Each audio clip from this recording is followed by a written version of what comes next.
happy to have you joining us today. This is ADAA's question and answer webinar with Dr. Clark, the author of This is What Anxiety Looks Like. My name is Jolie Busby, and I'm the Education and Training Manager at ADAA. Delighted to introduce our moderator for today, Dr. Rachel Ceciliano. Dr. Ceciliano is a clinical psychologist and postdoctoral fellow at the National Crime Victims Research and Treatment Center in the Department of Psychiatry and Behavioral Sciences at the Medical University of South Carolina. She obtained her PhD in clinical psychology from Vanderbilt University in 2023, and her current research focuses broadly on the impact of stress and traumatic events on youth and families. For that wonderful introduction, and I get the pleasure of introducing Dr. David A. Clark, who is the author of This is What Anxiety Looks Like. He is a clinical psychologist, researcher, and professor emeritus of psychology at the University of New Brunswick in Canada. He received his doctorate in behavior therapy in 1984 at the Institute of Psychiatry at the University of London in England, and he then completed his postdoctoral research and clinical training under Dr. Aaron T. Beck, the founder of cognitive therapy, at the Center of Cognitive Therapy at the University of Pennsylvania. He's co-authored several other books on cognitive behavior therapy for anxiety and depression with Dr. Beck. And he also maintains a Psychology Today blog called The Runaway Mind. And so today we'll be hearing more from Dr. Clark on his most recent book, which I have here. Can't see it really with the blur, but This is What Anxiety Looks Like. And for those of you who haven't had the opportunity to read it yet, one aspect of the book that's unique is the relatable and personal examples that showcase the different ways that anxiety shows up for folks, and outlines how those struggling with anxiety-related problems can implement various specific evidence-based strategies to manage anxiety in their life. So with that, we'll go ahead and get started. We're so excited to have Dr. Clark here with us. And so just to kick us off, we'd love to hear a little bit about what inspired you to write the book and what makes it different from others that you've written. So where did this book come from? So let me start out with something a little bit negative and discouraging for an author. So the other day, I went into Amazon.com, and I typed in the search engine, I typed in anxiety books. And I got a hit of 50,000 entries. So 50,000. So you might say, who needs another anxiety book, right? I mean, there's so much out there now on anxiety. But what happened is this book came about as a result of the Anxiety and Worry Workbook, the second edition that I did with Dr. Beck, and we published with Guilford maybe 3 years ago, something like that. And in that book, it was pretty comprehensive workbook on the first part, kind of breaking down, what is cognitive behavior therapy, what is anxiety. We kind of looked at anxiety, both healthy anxiety and problematic anxiety. And then we had different chapters on panic disorder or panic attacks, I should say, social anxiety, worry and generalized anxiety, and so on. But then I started thinking, it's a pretty good size book, maybe 250 pages. And I thought about all the individuals I've worked with over the years in my clinical practice who hate workbooks. They don't like workbooks, right? And the bigger the workbook, it feels like it's more intimidating. Where do you start? And so you've got this big book and all these worksheets and exercises and so on. And a lot of my clients would kind of get discouraged. They wouldn't really want to start delving into this. Now, others did, of course. So then I started to think, what about a book for people who don't like workbooks? So let's say a non-workbook workbook, if that makes any sense, right? So that was one thing. So we started thinking about and talking about what would a book on anxiety, a self-help book, that the lay audience, the lay person could maybe read, that would be very brief, not a big book, but really quite a small book. And if you This is what anxiety looks like. It's about 150 pages, but it's a big print, fairly good font size, and it's kind of small, so 150 pages, but probably about 120 pages of reading. So we thought, okay, make it brief. And instead of having worksheets and exercises, what we could do, maybe we could make it more engaging and interesting by trying to get across ideas in a story-like manner. So what I did for each chapter is to create a clinical composite. Now, that's the first thing to know. These are not real people, but this is a kind of putting together a lot of different characteristics of people I've seen over the years. Because of course, there's privacy issues. I didn't want to use anybody's private information in this. So these are clinical composites, but they really represent some of the main themes, some of the main struggles that people have with anxiety and what they face. So that was a couple. Make it short, make the chapters short, use stories to communicate an idea. And the other thing I noticed about an awful lot of books on anxiety and depression for that matter, the general public, is they tended to be fairly quite academic, almost preachy, like lectures, and I thought, can I write a book that doesn't come across that way, that's not so much a lecture by a retired professor of psychology? So, yeah, I try to really make as brief as possible the information, just present the most important information in the book in this story-like format, but then drill into 3 or 4 interventions that an individual might find helpful. So that's kind of the structure.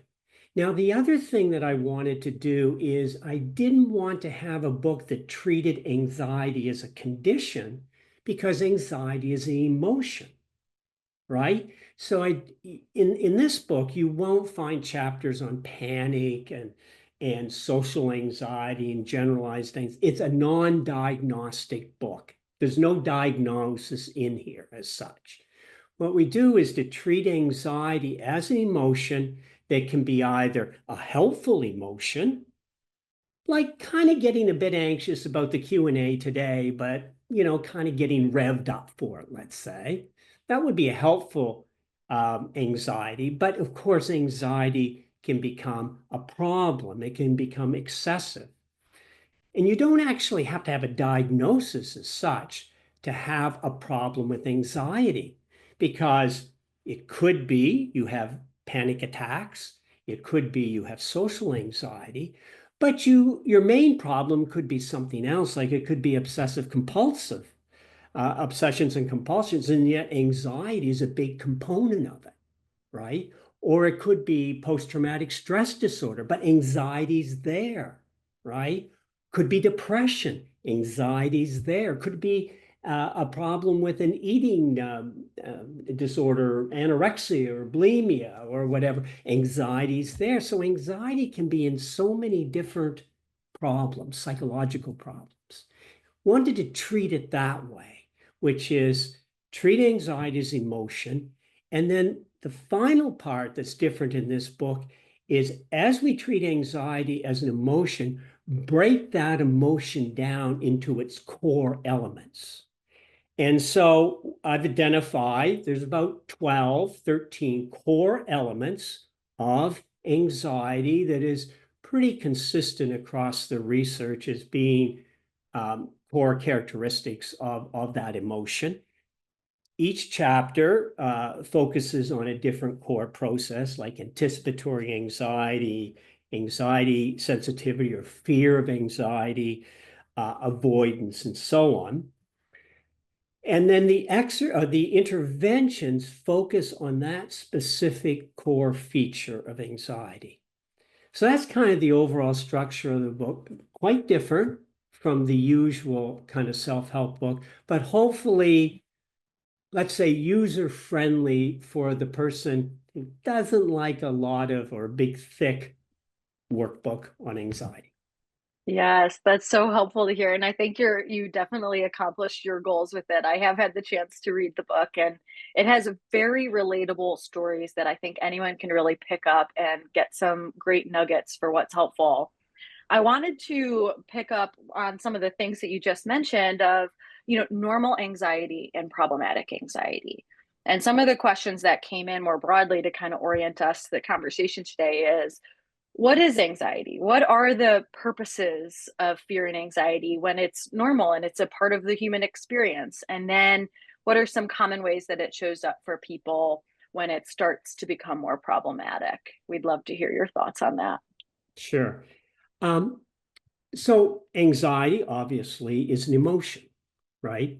Fear and anxiety. You can think of that. Imagine if you had a conversation with a friend and you're talking about anxiety, and the friend kind of looks at you, kind of bewildered, and says, "Well, what do you mean by anxiety? I've never been anxious." You would probably not believe that Right. person. Even if your friend was a child, you'd probably say, "Really? You've never ever been nervous? You've never been anxious?" So we start out with it's a very normal emotion. Who hasn't felt some degree of nervousness, or as we would call it, anxiousness, right? So it is an emotion, right? But it's a complex sort of emotion that affects the way we think. It affects biologically or physically, the way we feel. It affects our behavior. So you can think of anxiety as a very complex kind of affective state. It usually involves, when it's anxiety in terms of the cognitive or the thinking part of it, we're always thinking probably about something bad or unfortunate that could happen. Not that it will happen, but it's always we're kind of anxious about the possibility, right? That something bad. And that bad could be, or harm, could be physical harm, or it could be some form of psychological or social harm, like just being embarrassed or humiliated. That's a kind of a form of harm. So when we're anxious or nervous, our mind is kind of a bit shifting, thinking a little bit about it. It kind of intrudes into the mind a bit. Well, what if this happened? Or what if that happened?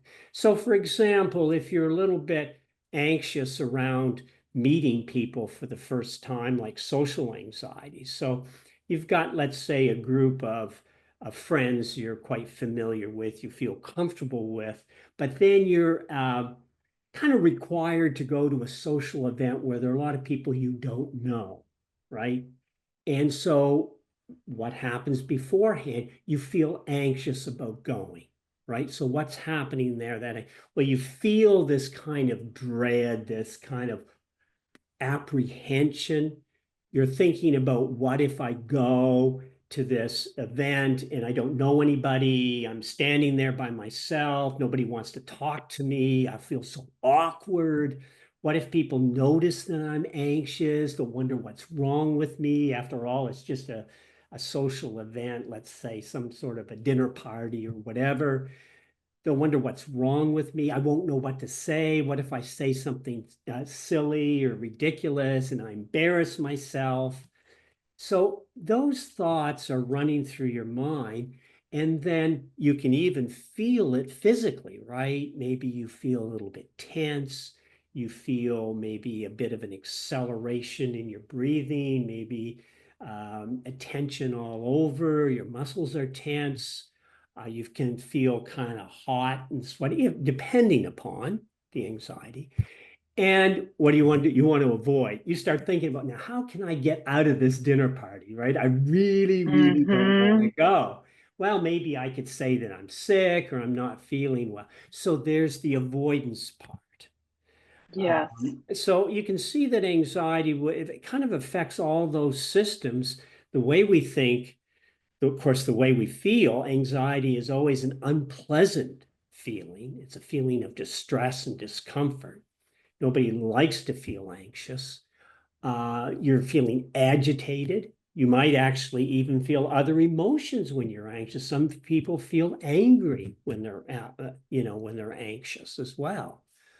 Yeah, so that's how I see anxiety. Yeah, that's very helpful overview. And some of the things that you mentioned were avoidance being one of them. But what are some of the common ways that folks tend to try to manage anxiety that might be ineffective or unhelpful, or maybe turn towards becoming problematic over time Yeah. as they're struggling to manage this normal emotion that comes up for most humans at some point in their lives? Right. So one of the first challenges is what is kind of, we'll call it, I hate to use the word normal, but let's say it's anxiety that isn't really a problem for you. Yeah. And when does anxiety become a problem? And again, it can differ for each individual. And here's a good example. Lots of people have a fear of flying, right? And they get very anxious. They try to avoid it at all costs. And if they do have to fly, there's all kinds of ways they might try to cope with it. First, they try to avoid, and if they can't avoid, they may use medication, they may use alcohol, they may only fly if they can go with someone who they feel like a family member who they feel comfortable with, and so on. All kinds Right. of ways they might cope. But let's say your lifestyle is such that you really don't have to fly. I mean, you don't have to fly for your work. You don't really have a lot of interest in vacationing in exotic, faraway places. And so, in terms of what you're interested in doing, you can always drive or take the train or whatever. So you can avoid flying. For a person like that, maybe the fear of flying isn't a problem. Maybe that anxiety is not. They might say, you know what? I don't really want to fly. I hate flying. I can avoid flying, and that's it. But for many of us, of course, if we had a fear of flying, it would be a problem and something that you might want treatment for, an intervention for. For example, if your work requires that you travel, then that becomes a problem if you have to say to your employer, well, I'm frightened of flying, or I can't fly, or whatever. Say, well, you really do need to fly. Or the other thing it could be, maybe your family really wants to take some of these vacations away, and you're the one holding them back and saying, but I'm frightened to fly. I don't want to fly. Maybe your children, your kids, your partner, others, they are wanting to fly. So then it becomes a problem again. So you can see something like anxiety about flying. Is it a problem? It depends upon who you are and what your lifestyle is and what the demands are on your life. And in a sense, as clinicians, therapists, that's in a sense how we define whether anxiety is a problem that you might want to work on, or whether it's maybe not a problem for you. Yeah, I love that piece of the impairment, how much is it actually getting at your individual life, and that base is different based on the person. Right. Um, One piece that you mentioned earlier that was showed up throughout the book and a lot of people can relate to is catastrophizing. And so Right. I was curious, can you describe how this shows up for people and ways to help when you find yourself jumping to those worst case scenarios? Sure. So that catastrophizing, I would say that whole idea of catastrophizing or thinking the worst. What would be the worst that could happen?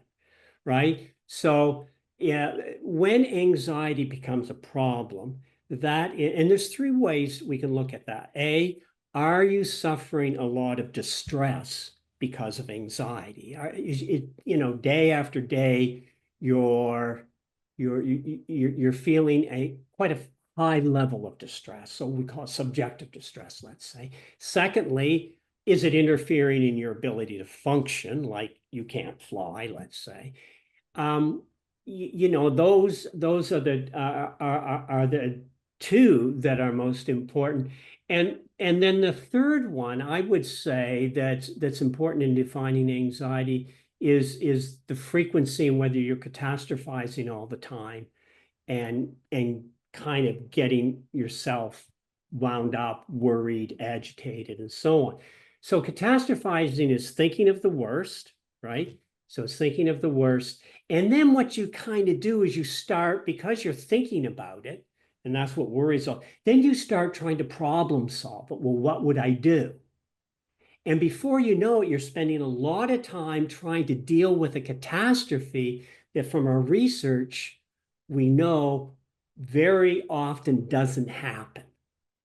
Right. So you're preparing, you're kind of, it's not only you're kind of wasting your time on this, but it's worse than that because it's making the anxiety worse by spending time thinking about it, trying to prepare for it, trying to problem solve about the catastrophe. You're feeling more and more anxious because usually what happens is when you catastrophize that like that, you end up concluding that you can't cope with it, that you're helpless, that you don't have the Right. coping skills. And so then you become more frightened of it, right? So what do we do for Yes. an intervention for that? Well, the first thing that we try to do is a technique or a strategy, I should say, that was first introduced by Dr. Beck and others in cognitive therapy, which is to do what we call evidence gathering, which would be to say, okay, Right.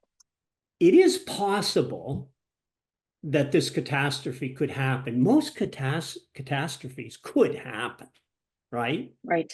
Right? You can't say it's impossible, but what is the likelihood that it's going to happen? So you do some evidence gathering around that. So what's the likelihood that I'm going to go to this dinner party? Let's go back to that one for a moment. And I'm going to embarrass myself so bad. It's just going to be humiliating. Maybe it's a dinner party related to your work, and you think, it's at your supervisor's home or something like that. And you think it's going to be so bad that the next day I go into work and maybe weeks after, people are just going to look at me and they're going to think how incompetent, what a ridiculous thing that you said, and you're going to just be living under this cloud the whole time. Well, what has that ever happened? What's the likelihood that that's going to happen? Well, it's very, very rare. Maybe you've been working at this place for many years, right? So you've built up a reputation anyway, right? What's the probability you're going to ruin your reputation with one dinner party? And what would you Right. say and do? So we do that and you say, okay, it's unlikely. What is the most likely scenario that's going to happen? And what you come up with is the most likely scenario is that you're going to be terribly anxious. You will be anxious because remember, person is socially anxious. So going to be anxious, right? Okay, that's likely. And when you're anxious, what do you tend to do? So this is, well, when I'm anxious, I tend to say nothing. I can't think of what to say. Okay, so you're very quiet. Okay, so you're at this dinner party, you're very quiet, you're shy. What are people most likely to think about you?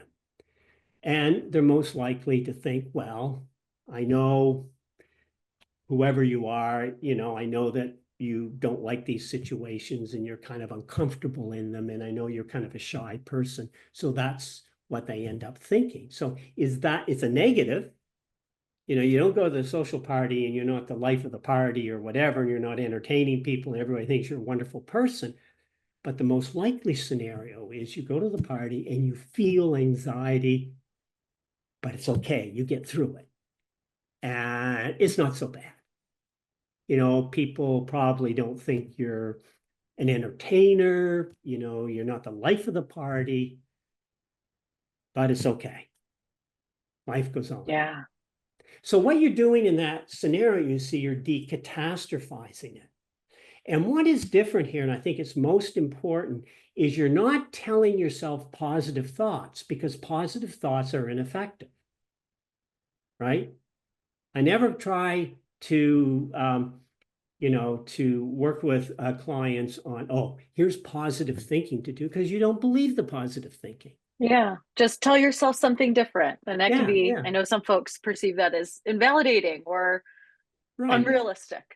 And when I was trained at the Beck Institute, one of the things they used to say to us is cognitive therapy is not training in positive thinking, it's training in realistic thinking. Exactly. Okay. And so in this particular scenario, the realistic way to think is, yes, I'm going to be anxious.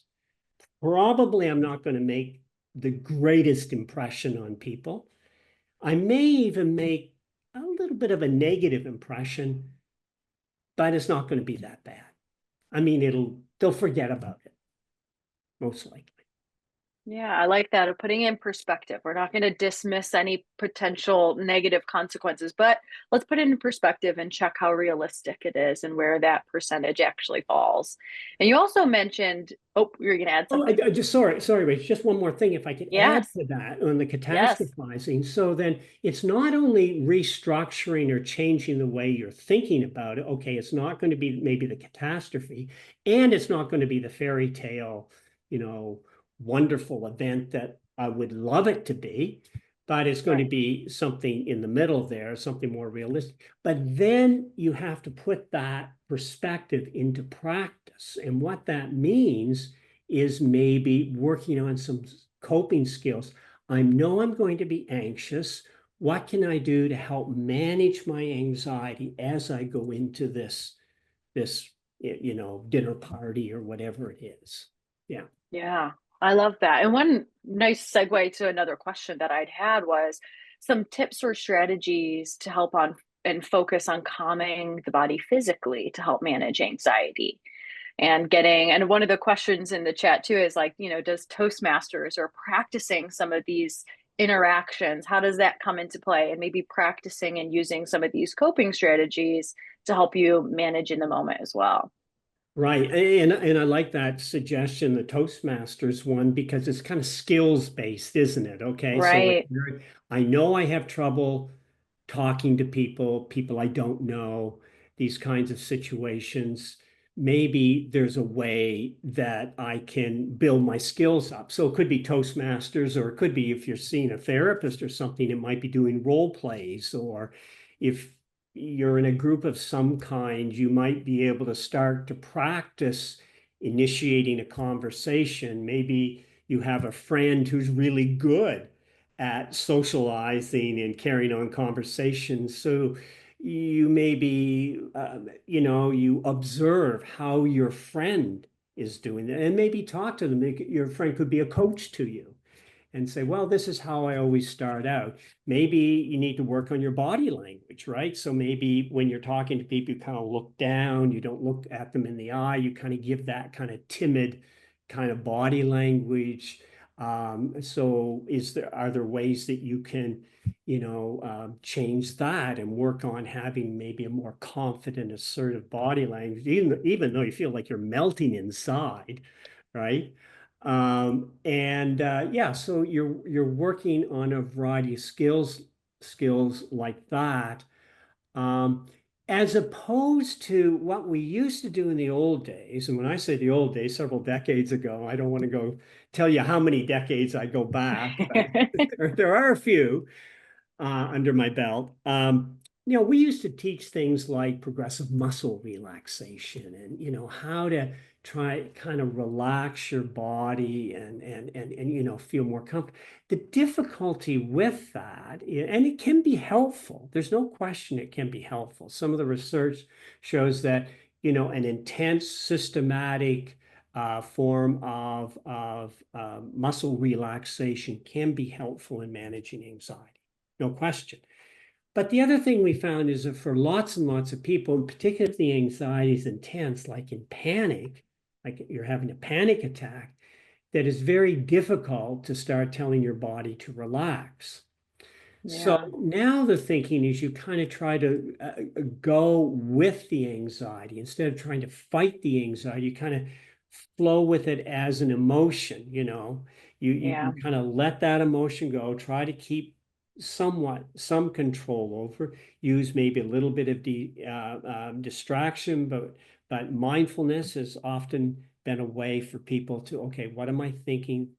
Okay, let the thoughts go, let the feelings go, flow. Like often we use it, like a surfer surfing the wave of anxiety. I'm sure many have heard that phrase used before. And it's the idea of instead of trying to resist the anxiety and trying to fight it, what you're doing is more or less trying to go with it and work with it. And yeah, that way. And let me say this: if you observe people who are anxious, and over the years, I've been to many, many conferences and participating in myself and watched some of my colleagues and some people who I really admire. We'll call some of the greats in psychiatry and psychology. When they get up to speak, they're often anxious, Yeah. even though they've done it 100 times. And if you just watch them, they just kind of like, okay, they don't panic, they don't run off the stage or wherever they are. They kind of take a breath. They focus on their notes or whatever they have in front of them, and then they just kind of go with the anxiety. They go with it, and they function. And before long, what's happening is they're more focused on the task at hand, let's say, right? Yeah. And so, like for instance, somebody who has acrophobia, or somebody who is anxious about going into a supermarket. Now, that's something we all can do. Usually, most people, we do it. We might get annoyed if it's crowded and so on, but we don't get particularly anxious. So, what do you do if you do get anxious? You don't like the crowds. You feel trapped. You feel like you're going to lose control, right? You're not necessarily going to be able to get rid of those feelings as you go into the supermarket. What do you do? Okay, can you work with that? Let's work out a strategy of what you can do once you get in the supermarket, even though you're feeling very anxious. Yeah. I love that because you mentioned there might be some information on, okay, let's practice these things so you feel like you have the competence. But oftentimes you might then get to have the competence and you're still going to have to manage that anxiety that inevitably comes up with some Right, of these tasks or a presentation or things like that. And right. so you mentioned, the mindful acceptance of anxiety, and noticing, actually it goes down over time instead of trying to fight it. And so just needing to mindfully accept it and riding that wave. How would you advise people to get through that piece of knowing that this will end at some point and there's ways to kind of refocus and shift your energy to make the most of those situations? Now, and you bring up a great point there, Rachel. I mean, the unfortunate thing we have as therapists, we can't tell people when it will go away. When will it come down? Right? Right. And that's the problem because it differs for different Yeah. people. It differs on the situation. It depends on, did you get a good night's sleep even the night before when you're doing this Yes. kind of exposure type work? What's your mood like as you're doing it, exposure? Did you have 5 cups of coffee, let's say, before you went in? You tried to do it. So you're already revved up. You're already um, kind of a bit hyper, let's say. And in the exposure, this often has happened to me. Let's say the supermarket, you take the person in there, okay, they've got the anxiety, and then they encounter something that you've not planned on that really triggers them. And so the anxiety is more intense. And the other thing that we know, you can have this experience, you go back over and over and again, the anxiety starts to drop eventually, but you can have a return of fear and anxiety. And that Yeah. often takes people by surprise. I thought I was doing so well. I thought I was getting somewhere. I Yeah. just was able to, go to that supermarket and I was able to do reasonably well on my own. And then somebody yelled at me, let's say, or whatever, and you just set me off all over again. Right. And so the difficulty with our interventions like that, exposures, mindfulness, going with the flow of the anxiety, is really very difficult to be able to say, look, just hang in there, and in 3 weeks you're going to be fine. Can't Right. you can't do that, right? So that makes it more difficult. But if people persist, and if we can support them and help them and break it down into steps where they're having some successes and they can see themselves doing things that they couldn't do before. And I think that's the key. If somebody with a problem with anxiety, if after several sessions, they get to the point and say, I couldn't do that before, but now I'm able to do that. To me, that's the real goal. more so than how you feel. Because let's say you could take medication and you could say, I feel relaxed. But if you're not doing new things, if it's not helping you to function in a better way, then I wonder about its value. Yeah, and seeing that impact on your daily life, knowing Right. that we might not live an anxiety-free life, but where can we still live life with anxiety, Right. basically? That's kind of, And I used to have, with clients, I used to have several veterans, for example. yeah, And these were guys, men and women. Many of them had seen combat. And I always called it Costco therapy. In Canada and the US, we have Costco. I think everybody in Canada and US knows what Costco's like. Very big, very busy, lots of cars, yes, people bumping into each other, lots of noise. And I would have people who would say, I can't do that. They would come back. Now, I can go in combat. I can run towards danger. I can do that, but I can't go into Costco. And it always kind of amazed. So we would work with that idea. And what's the difference in how you see and how you think about the situation? And what it often came down to, I don't need to go into Costco, so I'm not going to go. Whereas if you're, part of an army or whatever, and your other unit is heading towards danger, you head towards danger, right? So it depends on how you see the situation and so on. Yeah. yeah, and that brings me to another question you mentioned earlier of the central feature of avoidance. And in that example of, going to Costco or things that you might you can get away with not doing, but it being a central feature of anxiety. And can you describe how this shows up and how to start tackling one's own patterns of avoidance if they are getting in the way of you doing the things that you want to be doing or doing the things that you have to do? So I'm still of the belief that the only way to really break or let's say have progress on avoidance is some kind of behavioral exposure based approach. I really Yeah, can't see any other way of doing it, you know? And so yeah, whatever it is you're avoiding, we said the supermarket, let's say you're avoiding taking, you have a certain routine during the day and you follow that routine and you feel very comfortable in it. If you get outside the routine, this often happens with obsessive compulsive disorder, OCD, get outside the routine, you feel very anxious and uncomfortable. Well, and so you avoid the unfamiliar, right? You avoid any kind yeah, of new routines. So what you would do is, I still think, though you might do some preparatory work in terms of how you see the situations and the way you think about it, whether you're catastrophizing and all of this stuff. But at the end of the day, you will need to help the person actually, let's say in this case, do something new, yeah, break up their routine, do what is a little bit uncomfortable, unfamiliar. And in exposure, we do that by breaking it down, right? Not yeah, necessarily a strict hierarchy like we used to do in the old days, but you do, the client, the individual, guides you in terms of breaking it down into smaller and smaller steps. You do a little bit of it, then you do a little bit more, and then you do a little bit more. It makes a lot of sense. We all do that with many things.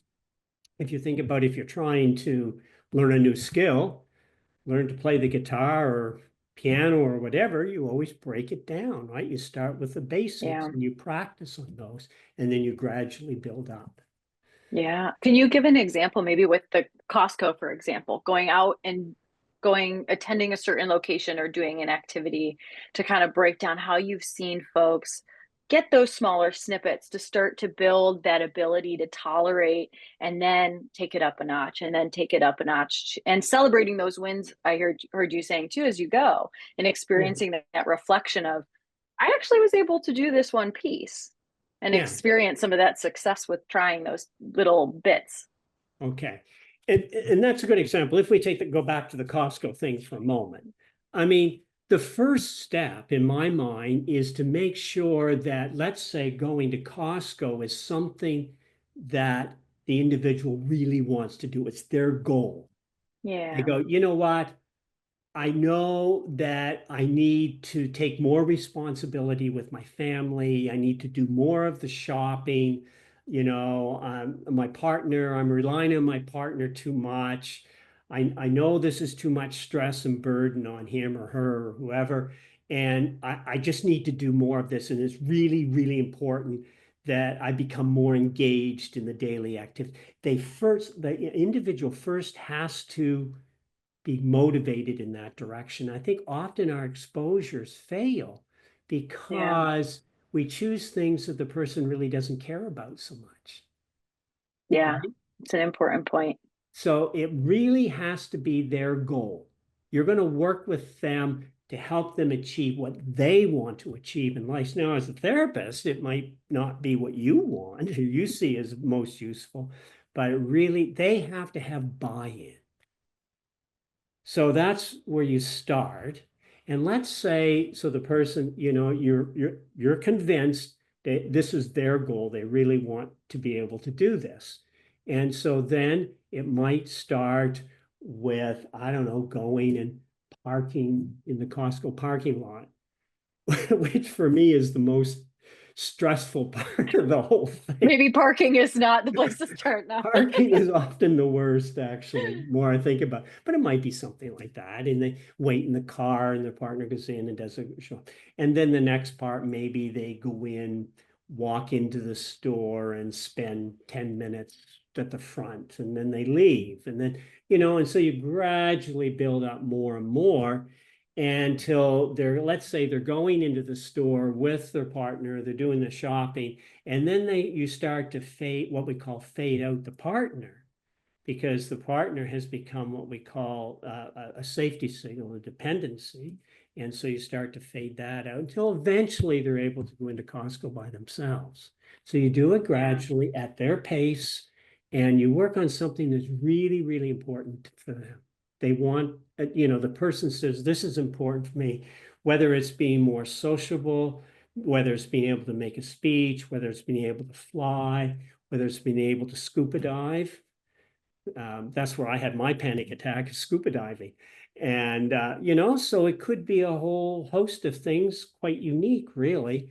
But the first important point, and I think many of us sometimes forget this, it's got to be important to the individual. It's got to be Yeah. their goal. Yeah. I like that, of meeting the person where they are and starting where they're most motivated to start. And that's related to some of the questions in the chat and some that were submitted ahead of time, is how to support other folks, whether you're a provider or a loved one, friend, family member, to support someone else who's struggling with anxiety. And so from your perspective, I hear you saying one piece being, it needs to be what that person also is motivated towards and what's important for them, not necessarily what other folks think. Here's what you need to do. Here's where you need to start. Any other pieces that you'd recommend for folks who are looking to support a loved one struggling with anxiety?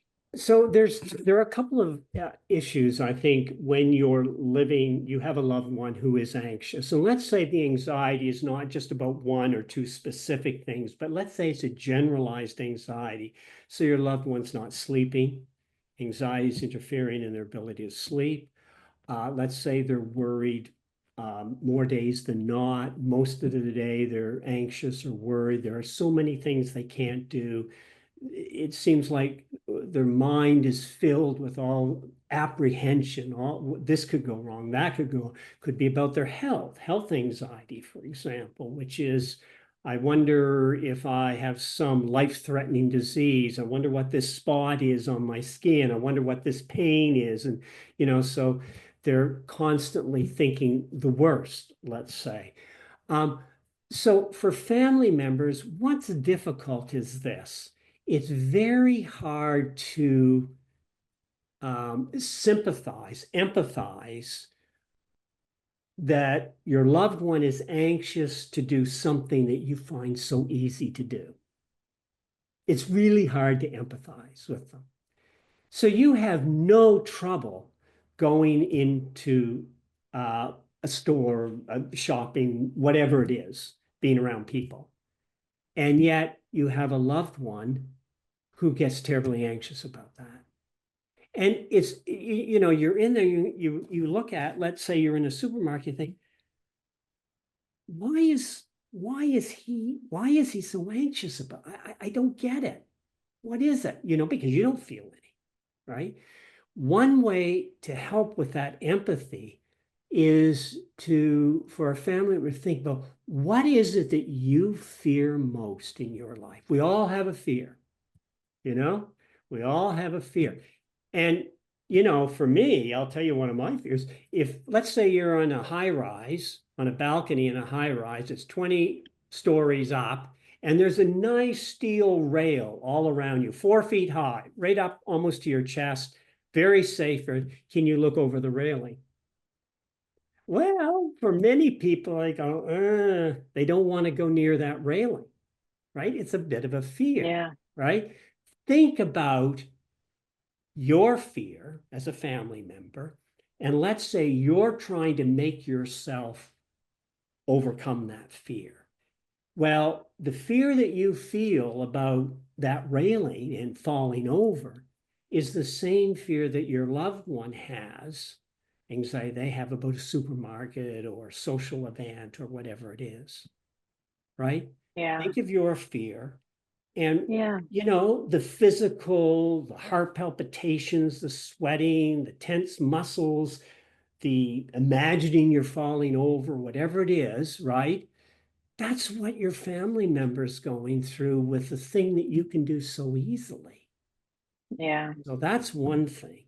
The other Yeah. thing, Starting with understanding. yeah, understand. But then the second thing, and I feel for family members because often if the anxiety is quite pervasive, in other words, day after, and if, let's say there are many things that your family member can't do, and so then they rely on you to do it. So many family members are overburdened and stressed out. And if you have children, let's say school-age children, and it's falling on you to basically look after the kids and do all the financing and look after the house and take them here and take them there and to do all this, and your partner's saying, well, that stresses me out too much. Stress makes me anxious and I can't deal with anxiety. It's one thing to tell your friends, well, you got to have empathy, but you've got to understand too the tremendous burden that they feel and how stressed they Yes. feel over it. So I've often felt very bad for family members as well who are trying to, they're trying to deal with their responsibilities, and now they have all this extra responsibility that's placed on them. And it can feel like a cop out. You can think, well, okay, so now I'm having to do everything. So what? So you don't get anxious, you don't get stressed, because if you get stressed, you're going to get anxious, and it's tough. It's very hard. Yeah. So you see how the ripple effect of accommodating that person with anxiety and ways that we can do that might be helpful and ways that might not be helpful, or keeping someone stuck and avoiding some of those activities, and Right. not progressing towards being able to do them more. Now, the person who is suffering, the family member with the anxiety, of course, what happens there is they have this extra load because they feel guilt. Yeah. I know I'm not pulling my weight. I know I'm not helping out enough. I know I should be doing more, but I just can't see myself being able to do whatever it is.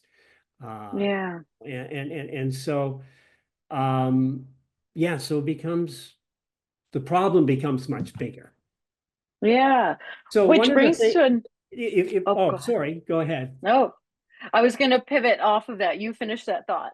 Well, I was going to say that one of the chapters in the book, one of these core processes that often is not dealt with when it comes to treating anxiety is what we call helplessness. That's a core feature that often what happens is if the anxiety is fairly pervasive and persistent over many, many weeks, well, months, years, let's say, it changes how you see yourself. And you begin to believe that you are weak and unable to cope. And you might say, well, my partner, she's so strong or he's so strong and they can do it. And look what they're doing. But, I'm weak. I'm emotionally fragile. And so you begin to believe that. And so in what I suggested in the chapter are a couple of interventions that you can use to try to build up your own sense of, you're not as weak and vulnerable as maybe you believe. And so we Right. work on that piece. Yeah. How would you advise folks to start using some of those strategies to challenge some of those beliefs that might have become quite ingrained of I can't do this, or this is too much for me, or I'm just this type of person who can't do that? So one of the things that we can do, which is I kind of like it because it's a very positive kind of intervention, is you say, okay, well, let's go back to a time when anxiety wasn't so severe and wasn't so pervasive. What did you do then? Did you ever feel anxious? So, for example, most people have a job, let's say, if they're in their working years, let's say, so they've had a job. Were you anxious before your job interview? How did you handle that anxiety? Or even you can go back to when they were students. Did you ever get anxious before a test or an exam? Everybody can think of that. Well, oh, yeah, I was really, really anxious. How did you handle? How did you deal with that? And so you get them to start talking about and writing down some of their experiences, not only in the past, but present. And what I always find, even the most anxious person sometimes can do things that other people would find anxiety provoking, but they don't. They get a little bit of nervousness, but they're able to do it. Okay, tell me about that. How do you get yourself to do it? What do you tell yourself? Right. And so you Yeah. start, and then you say, are there any transferable skills? Now, the thing that's making you anxious, again, breaking it down, what can you do that to have some successes with that? And so they begin to see that as some success. And often for the helplessness, we do work on just helping people to re-engage in their life. It may not Right. have anything to do with whatever it is that's making them anxious, but just taking, I don't know, a little more responsibility or initiative, and they begin to see themselves doing things and being a bit more resourceful, builds up some confidence and some positive view of the self. Oh, maybe I'm not as helpless, and maybe I'm not so emotionally fragile as I was thinking. And then you build that up, that piece up. And then the third part of that is you could fade out some of that dependency that they may Right. have on a partner or another family member, whatever. I think Yeah. I think we have And time for one more question. yes, we're almost at time, and we've kind of been hitting on some of them as we go. But I guess one that has come up in some of the question and answer is putting some of these things into practice and finding that balance. So you mentioned some accommodation and having support people as you're going through the process, but finding that right balance of taking little steps, but also challenging yourself. How would you recommend for folks, whether it's, use of a tangible skill or if it's starting to implement some of these ways of thinking, how would you help folks kind of take that push towards implementing them? Or I know what I need to do. It's just so hard to do it in practice. I find that, and certainly this is, as an author of books for the lay public, let's say, kind of self-help books. Sometimes people can do some of this on their own, but very often, particularly if the anxiety is quite entrenched, and you've been anxious for quite some time, it's quite pervasive. Often it's helpful to work with a therapist or a counselor can be that encouragement for you, can kind of structure it a bit more for you, guide you along, but also to be the encouragement. So if you get discouraged, you've tried a few things, it's not working well, you know, then the therapist can say, well, okay, let's problem solve that. I wonder if there's something that's not going quite right. Maybe you need to change the approach a little bit, or why not try this intervention instead? They can kind of help you problem solve that. So I would say that's one thing. The other thing I would say is that what we now think of anxiety, if you think of anxiety as a normal emotion, you're going to feel anxious right until you take your last breath, let's say. There are going to be times when you feel anxious. So you have to think about it as kind of a lifestyle thing. You're Yeah. always going to be kind of managing anxiety.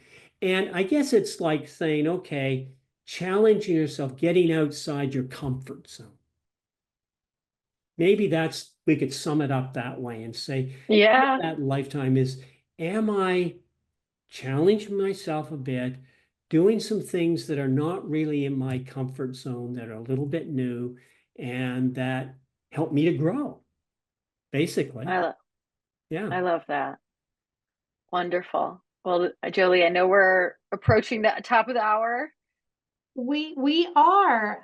So I just want to thank everyone for attending today. We had some great questions. We just quite simply ran out of time, but I hope that you enjoyed the discussion with Dr. Clark. Thank you so much to Dr. Ceciliano for moderating today. It was a wonderful discussion. I think our audience really appreciated it. So I'm going to come to a close, and when I close the webinar, it closes for everyone. So I'll just say thank you again, and we'll see you next time.